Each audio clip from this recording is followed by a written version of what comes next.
Hi, my name's Brae Grimes and I'm the band and orchestral product and repair specialist for Yamaha Music Australia. And today we're going to be talking about French horn handling and maintenance. Although French horns look like a robust instrument, they are actually quite delicate. A lot of this tubing is quite thin-walled, which means it's quite flexible and there's a lot of lever points on here. So when we take it out of the case, it's important that we do it properly.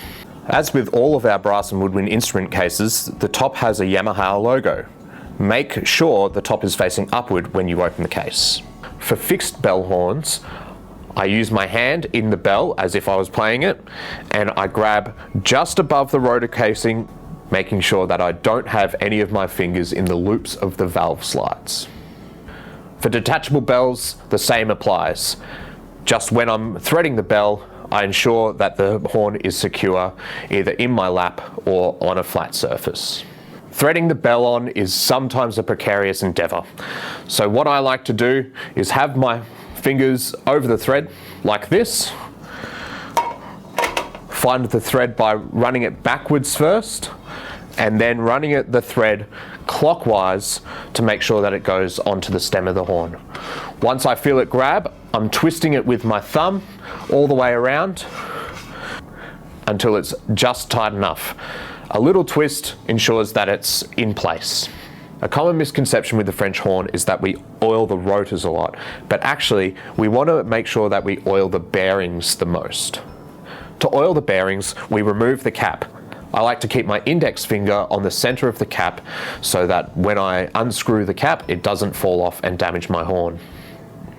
A couple of drops of bearing oil in the center of the bearing each day keeps your bearings nice and lubricated.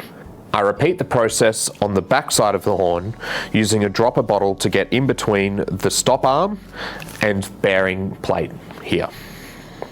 If my rotors need oiling, and they will need oiling from time to time, a quick way of doing it is by removing these slides and dropping a couple of drops while moving the valve. On French horn slides, we use main tuning slide grease. This can be applicated with a cotton tip if you don't want to get your hands very greasy. There are a lot of slides there. On a double horn, there's usually around 8 slides. A main tuning slide, a B flat tuning slide, and tuning slides for each rotor. Remember to depress the lever as you remove and insert the slide. Use a cotton tip or cloth to remove any excess grease. As with any brass instrument, if it's stuck or seized, don't force it. You can actually do permanent damage to an instrument this way. This is especially important when we're talking about slides. To keep the instrument as clean as possible, I use a lead pipe swab to remove excess moisture after playing. Remove the main tuning slide and run the nylon guide through the lead pipe, pulling gently while supporting the horn.